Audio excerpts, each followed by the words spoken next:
This is your daily real estate syndication show. I'm your host, Whitney Sewell. Thank you for listening to the show. My goal is for you to become a savvy investor by learning from some of the best operators and investors in the business.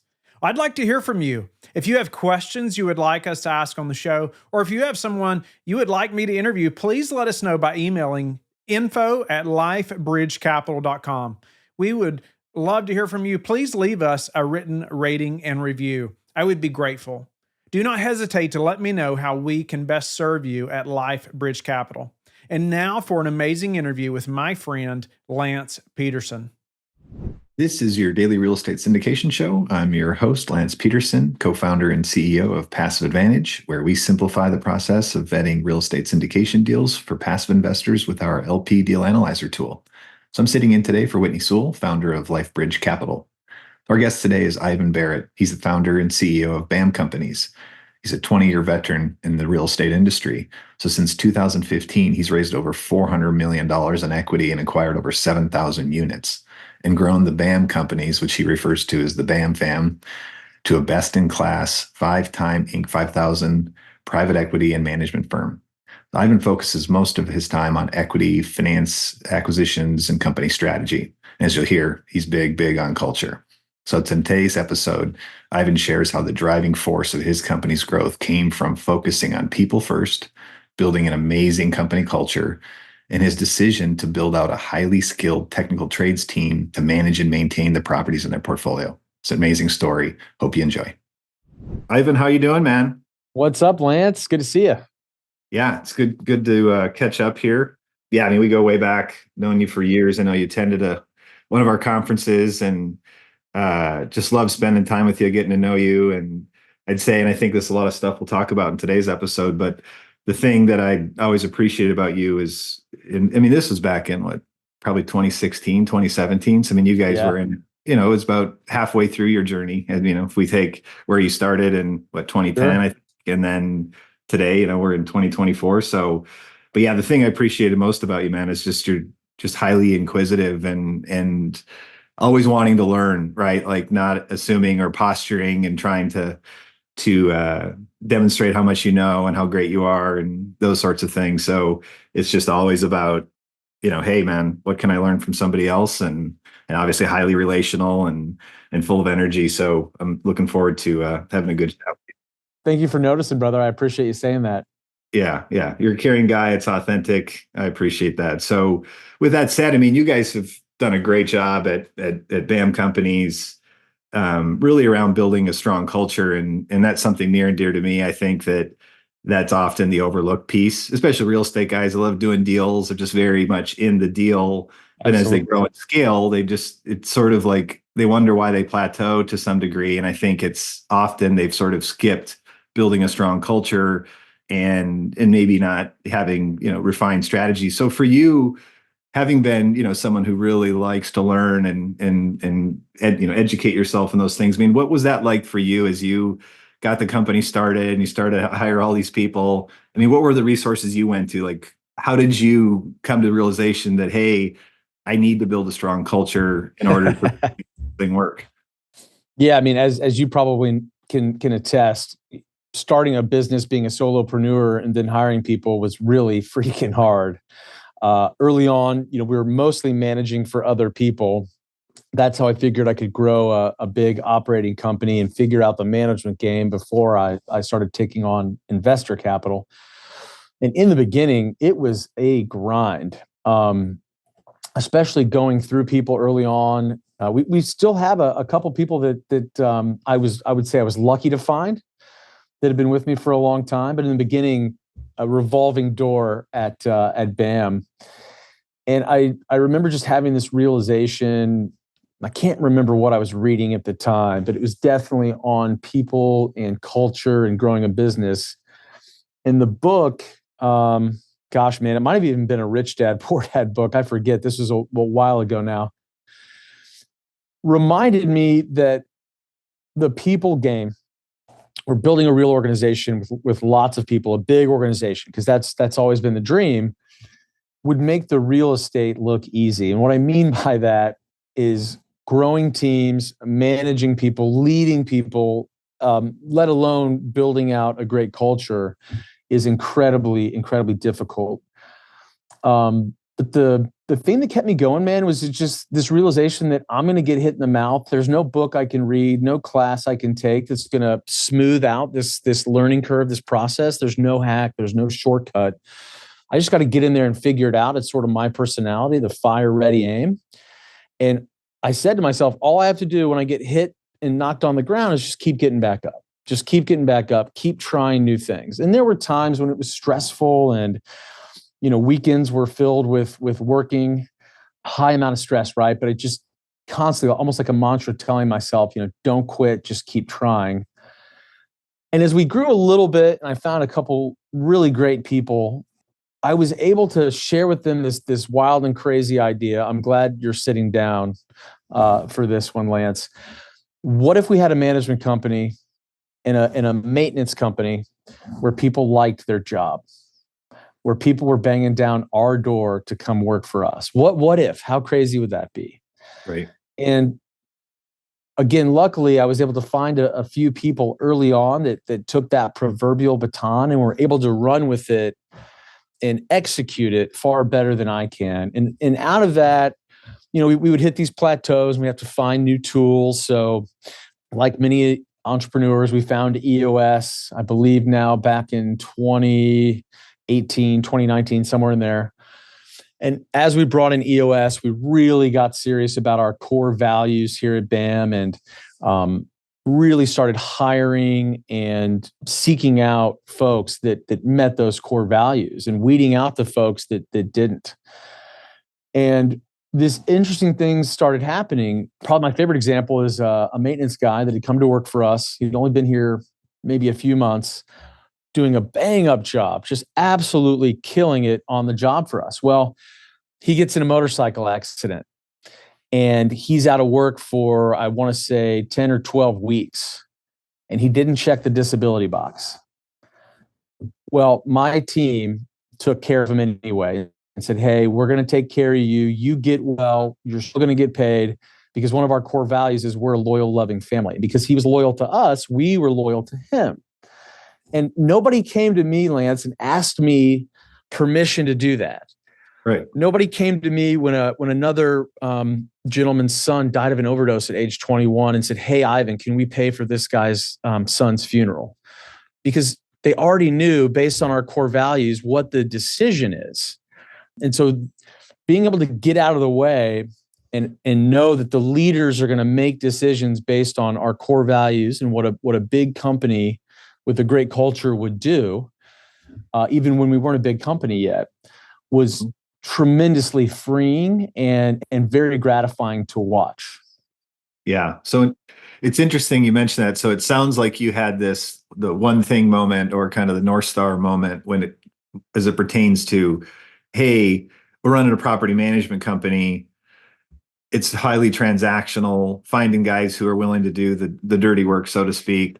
Especially on the maintenance side, man. I mean, it could be a revolving door if people don't like the environment. It's a hard job. These folks are on the front lines every day, right? Dealing with the proverbial tenants and the toilets. The reason why the returns are so great in multifamily is because it's the most intense asset class of all the asset classes when it comes to actually executing. And so it just made a lot of sense to me that if we can find a way to take care of these folks and provide an environment where they actually like their job, then we're going to have a much better time as we grow than the typical modus operandi for management companies. Yeah, and I think if for those of you who aren't picking up on this, I mean, this is a story I always tell about my first business as well, is that it was this drum that I chose to beat on, and it was a similar thing. It was like, wouldn't it be crazy if there was an IT company that actually answered the phone when you called them and responded to your emails quickly, right? And they're like, yeah, but like, okay, but I'm like, no, I'm being serious. So like, I want to start thinking, how long does it take to answer the phone? And we got to respond to all emails within 10 minutes. And I did that for 2 years straight, and I just never shut up about it. I'm like, this is the thing. I don't mean anything else. It's not that. I don't care. It's all about responsiveness. And it sounds like for you, like, we're going to take care of these people, make sure the family, so they like doing this. They like, fixing things, taking care of our properties. No, yeah, I mean, I couldn't have said it better. It's actually really simple idea at its core. It's just incredibly difficult to execute. And you've got to really sometimes force it in the beginning to get that idea to germinate. And for me, it was really finding those key people that were good on the execution side and really, truly in their core believed in what we're doing. Yeah. And so when you sort of made that a big deal and you guys are like, okay, we're going to find good people, we're going to take care of them, we're going to make it to where it's fun to come to work and they enjoy doing it. Was at that juncture you were still just exclusively doing property management, or is that kind of coincide with when you started to actually acquire your own assets? Well, from the beginning, I was doing my own little small real estate deals. I started very small, taking the worst property in the best area I could find and doing heavy lift value add, 2-3 units at a time, then building up 6, 15, 30, 35, and so on. But that took a lot more time to really start ramping up because it's so capital intensive. And I didn't want to screw it up with investors' dollars. So I was using private debt to do those first early deals back in 10, 11, 12, and then started syndicating some of those smaller assets, the 30s, 35s, the 60 unit deals. So we're doing both at the same time.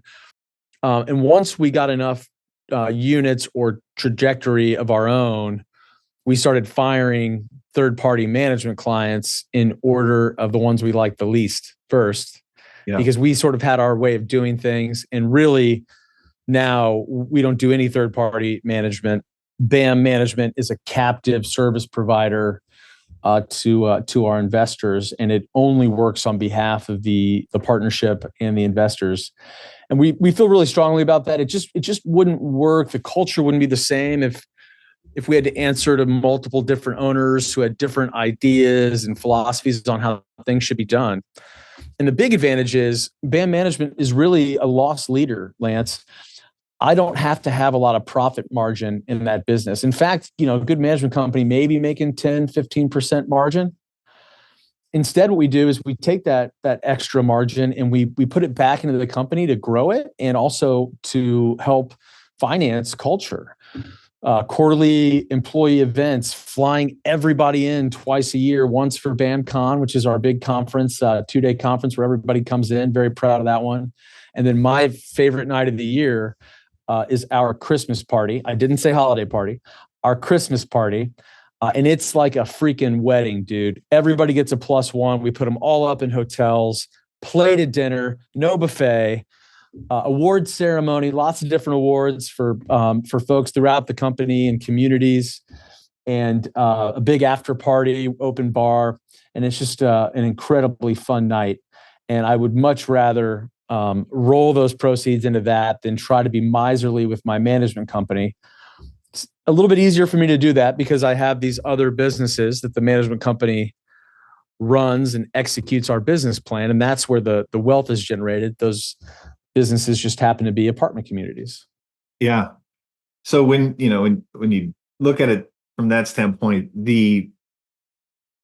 making that one decision to really focus on having people at the ground level that are going to take care of the assets. I mean, how do you think that translates into additional value added, right? Like when it comes to the execution side, then like how much of that contribute? Because I mean, you guys are consistently on the Inc. 5000 fastest growing list. I mean, and you continue to do so. So, you're growing at a rapid pace, and like you said, a lot of these guys, which means you say this stuff out loud, it sounds like, well, it's common sense, but it in practice, it's not. A lot of people do. They just cut corners on the property management side, and they're disconnected from it. Even if they are vertically integrated, often it's just sort of this other thing. They kind of like, it's almost like the redheaded stepchild rather than like part of the BAM fam, as you guys call it, right?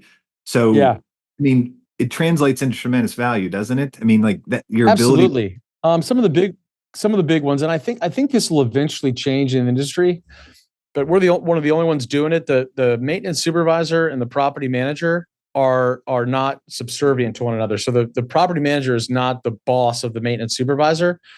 They're on the same team, offense, defense. They have to work together. In fact, if we got a maintenance supervisor we really like and he's or she's not getting along with the property manager, the property manager might be the more likely one to exit that situation. But those two together have to team up versus one being subservient to the other. And then we've been able to really build out a technical trades program within our maintenance department. We hired a fantastic individual, Sam Stahl. We got him out of retirement. Another management company that I won't name burned him out. And he was done with the business until he found the BAM fam, and we were able to bring him out of retirement. And all he does now is really focus on training, bringing up the next generation for technical trades, and having our staff able to do light electrical, light plumbing, and HVAC especially. So one big money saving thing for us, it's not easy to pull off, simple to talk about, but hard to execute, is our ability to do a lot of HVAC maintenance and repair in-house versus having to pick up the phone every time something goes wrong, which really can exacerbate costs. Yeah, definitely. As this translates then to, you guys just make the decision to become stewards of other people's capital, bring outside investors in, you're syndicating, you guys are now running, pooled funds. Yeah. How has that translated for you to build your investor base, who are the ultimate, sort of stakeholder in this equation? Like what was that narrative that you were sharing? Is a lot of stuff we just talked about, is that how you positioned what you did as the secret sauce, or right? Like what was the thing that what do you think from your perspective is the thing that really attracted people to BAM and allowed them to get comfortable? Because I say there's, 3 conversions have to take place for an investor to invest. They got to believe that alternative investments of any kind are worth allocating to. Sure. They got strategy that's being executed, value add multifamily, but ultimately they need to believe that the sponsor can execute that strategy. And ultimately it's trust is the transaction. Like it requires a tremendous amount of trust to say, here's $100,000 or $200,000 or $500,000. Absolutely. Just abdicating everything to you and having you, be a steward of it. So what do you think was that really got the flywheel spinning? There's a lot we could unpack there, right? Today versus in the beginning. But what really helped the flywheel start spinning, start showing some movement, was the management company. Some of my earliest investors, alongside friends and family that knew me and trusted me more than anything in the beginning. That's how I started, right? Sometimes 2 lunch meetings a day and coffee in the afternoon, and just getting out there and telling people what we're doing. A lot of early investors came out of the property management side, where we were managing single family homes and duplexes for them, and I showed them the business plan. That started an investor network for us in Southern California, which today is now our second greatest concentration of investors from some channels out there. But a big portion of that is from a handful of investors that I was managing for. Continue to refer, and those folks referring, and still our greatest source of new capital is referrals. By focusing on being a great partner and Kaizen, continuing to improve every day a little bit, we tend to get repeat capital and more referrals. The management company still, though, is one of the dominant differentiators or competitive advantages that we have. It's on me to get that out there more now than it used to be, because now everybody says they're vertically integrated and they've got in-house management. And so it now maybe sounds a little bit more like table stakes. But the spectrum of management performance is a wide one. Amongst all my peers that say they're vertically integrated, there's still just a few that do it really, really well. Yeah, I agree. And I think it's, obviously it can be a differentiator, right? Vertical integration, but, on its face, you have to dig a few layers deeper. And I think this stuff we just talked about. So it's important, for any LPs that are listening to this episode, don't take it as face, hey, vertical integrated, it's great. I think it is important to dig into what is the culture of a place. I mean, and some of this is as much feel. And as I said, even when I initially met you, like it's just have, it's just, you have a different sort of aura about you, and you could just tell you're excited about these things. So to see you be successful is not surprising, but if it's not there, then, it could be a big red flag. And to the aspiring GPs in your audience, start small. I am so thankful that we started with a small management company, made a lot of small mistakes, learned a lot on my own dime, paid my own tuition, versus trying to jump into the property management game at 1,000, 2,000, 3,000 units. That is much harder to pull off. Certainly not impossible, but much harder to pull off. And also the mistakes are much larger. And I don't really see a way to not make any mistakes. It's just kind of part of the entrepreneurial journey. So that cliche, it's a cliche for a reason, fail small, fail often, fail early, fail small, fail often, is incredibly important in the management side. Yeah, I think it's right. I mean, I always say that too. It's just like the real estate investment game it's a linear type of deal. It's not an exponential type of deal. And all you can really control is the how steep that linear angle is, right? Sure. Yeah. And in this case, I think it's important to, if you translate all of what Ivan said, it's just he's been able to get his angle to be steeper because he made it conscious effort to build a strong culture and to focus on strategy, meaning saying no to many things and yes to the most important things, and then being really good at those and then iterating along the way. Well, I still got to give credit, Lance, because it really becomes a people game pretty early. Yeah. Finding the right people that believe in that and that can execute on it better than I ever could. I am not the execution, detail-oriented, see it to the finish line kind of personality or DNA structure. I've got to find those folks that have that DNA, that can really see that through, take that baton and run with it. And it's a beautiful thing to watch as the company's grown, how the stewards of our culture have continued to not only to maintain it, but even grow it alongside the pure growth of the company. It's like my fourth child, and it is so fun to watch it growing up. Yeah, there's no doubt about it. And I think that it's a bit, the chicken and the egg sort of thing. Those like great people, A players.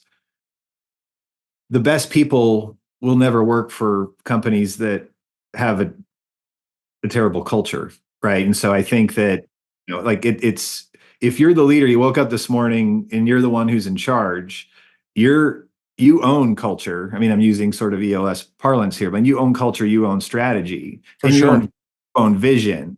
And I think that those are the things we've sort of heard is that, Ivan, you didn't shirk from those responsibilities. You embrace them. And when you do that, your ability to go out and convince somebody who's better than you at something, what they're really great at, is far easier to do. Because if there's it does get easier. It does get easier. In the beginning, I had to sell a few early people on my dream, right? And luckily I was in the zone that day and sold a guy on the maintenance company that I wanted to build, or the maintenance department within the company. And was able to grab a guy there who really took that real far. Unfortunately, we outgrew him at a certain point, but he still deserves a lot of credit for what he helped accomplish. And then another gal that's been with me early on that really believed in what I said and owned those core values even more than I could as we grew. But you're right. In the beginning, it's imperative for the entrepreneur to focus on that, believe in it, and make sure that it's actually happening. There's too many aspirational core values out there, too many fluffy core values out there. That's just going to be a big bump in the road somewhere on the journey if it's not taken care of. Yeah, and that's I call that conviction. Conviction, baby. Love that word.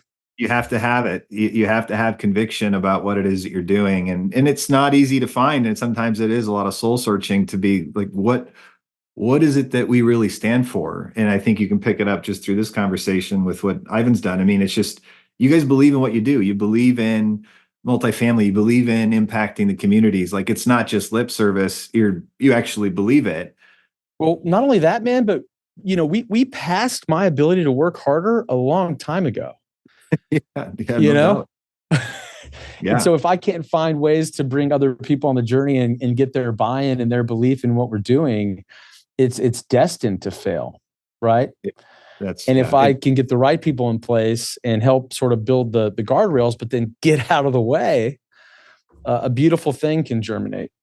Yeah, that's right. Yeah, it's empowerment and getting people, super engaged. So as you guys have grown and scaled, I mean, are you at the point where you look at, when you guys are looking to acquire assets, are you looking at, complexes that have 500, 600, 700, 800, doors, or, do you not typically, because there's a diminishing return on your economies of scale. So typically you're looking for 250 to maybe 400 units. In some cases, you might get a little bit bigger than that. But if you look back in multifamily history, in a lot of places, those 6, 7, 8, 900 unit apartment communities end up being not maybe a failure, but a mediocre outcome, because you get so big, it's hard to keep them full. It's hard to keep an eye on them. It takes a lot of staff. Yeah, it can get dangerous there if you buy too many units in one place. How have you approached just, I know you guys are, Indianapolis metro area, how looking at other markets and expansion sort of market wise, have you done much of that, or do you? Oh yeah, I mean we're in 5 states now. We put a big bet on in Des Moines, Iowa. That should pay off really well. The last couple of years, it's been easier to buy in Indianapolis as the institutions have been penciled down with the volatility in the market. So we've been able to pick up some interesting communities. We've continued to sort of go up the quality chain and now mostly chase new to almost new institutional assets in really good, solid growth, solid jobs picture suburbs. Love Indy. But we only have these windows in Indy where it makes sense for the return metrics that we seek out. Typically, the institutions come back in when markets thaw out a little bit, and so we have to go other places to find value. Very thankful to be born in the Midwest. I had this. I saw this early on, that the Midwest was sort of a tortoise versus the hare story, and I saw up close these cities that were really starting to thrive post Rust Belt, with diverse jobs, great suburbs, safe suburbs, great school districts, diverse employment. And my thesis was that the Midwest would not boom, but it wouldn't bust either. And she's doing just what she's supposed to be doing right now, which has been very gratifying to watch. Really just lucky to be born here. I don't know if I would have come up to this conclusion if I was looking from the outside, but very, very, very thankful. The portfolio is doing solid from that standpoint.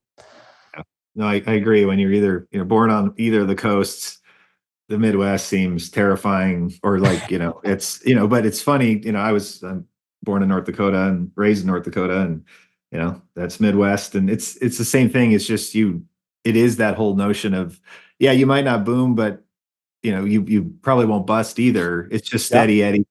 And that, to me, I look at that now, being in the real estate game, and that's risk mitigation.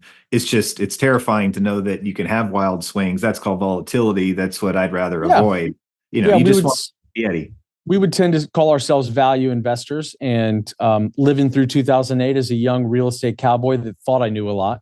When Vegas was down 40, 50%, Indy was down 10. So I thought, okay, that's probably a good thing. Yeah, that's right. Yeah, and that's what you're going to see. I mean, it's not always going to be up, and it's these markets cycle. I mean, looking forward for you guys, I mean, it is a bit scary. I mean, with all these, bridge loans that are becoming due and debt maturities, I mean, there's going to be some carnage here. Don't believe it, man. Don't believe it. It's a very small part of the market, mostly garbage that's going to come back. I talk to CEOs every day. That's one of my favorite things to do. And almost every lender, especially the banks, even some of the big debt funds, don't want the properties back. And especially for the operators that have capital, they're working everything out. You can also look this up. The Fed has basically given guidance to all its member banks, which is pretty much everybody. Do not crush your borrowers, especially the good ones. Extend, pretend, rework out loans. If payments are being made, don't foreclose. So the central bank is doing what it can to certainly shake out some weak hands from the table, but not elicit another contagion of assets. I don't know what I could say about office. But at least in the multifamily space, you've got a lot of fixed agency debt. You've got a ton of bank debt, which is being extended and worked out with all the good borrowers. You've got some debt funds that are maybe taking the keys back, but really the only signs we're seeing of actual keys coming back for multifamily is mostly on garbage, or unfortunately some of the urban centers where a lot of apartments were built on this thesis that every millennial and empty nester was going to live downtown for the rest of their lives in this cosmopolitan utopia, which COVID completely crushed that idea. So garden apartments, suburbs across the country, you're doing pretty well. You're going to see some supply problems in some markets.